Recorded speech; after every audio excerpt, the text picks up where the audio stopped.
So hi, I've been asked today to show the technique that we use using high power laser to treat neck pain with an associated radiculopathy. Now we have a patient here presenting with left-sided neck pain with pain radiating down into the left shoulder. We're going to use high power laser, and we use an acronym of TNT, standing for trigger point, nerve root and the tender area.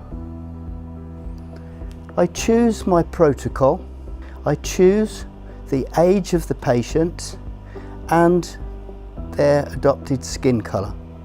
Having ensured that both the patient and I are wearing the manufacturer's protective eyewear, we're nearly ready to start our treatment.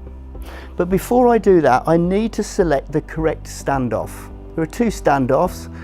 The smaller one has a higher energy density than the larger one. Now with this patient, they're presenting with an active myofascial trigger point in the upper trapezius. And that's a typical presentation with neck pain.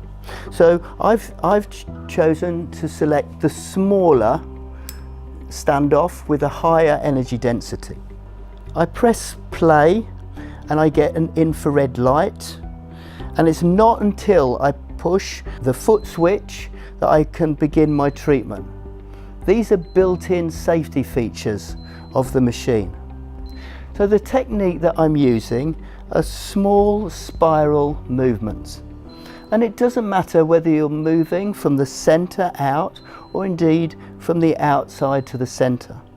But when you get to the center directly over the myofascial trigger point, hold for 2 to 3 seconds and then continue the spiral movement. And we repeat this technique until we reach the end of our treatment. This is the end of phase 1. Phase 2 is to address the radiculopathy. And in this phase we use the same parameters as we do for phase 1. But now we're working over the associated nerve root. If your patient isn't presenting with a radiculopathy, you can then choose to use phase 2 to treat a secondary or satellite myofascial trigger point.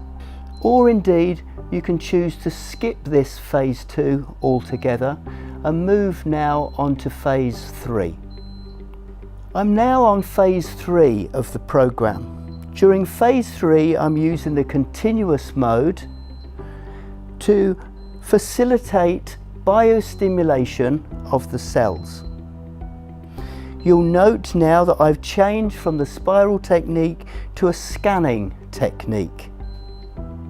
And because I'm using the smaller standoff, I'm using quite a high speed. I'm keeping the head moving at quite a high speed, moving over the entire area. During this phase, it's very important that you communicate with the patient because we have a thermal effect with high power laser. If the patient starts to complain that the tissue is getting too warm, simply pause your treatment and change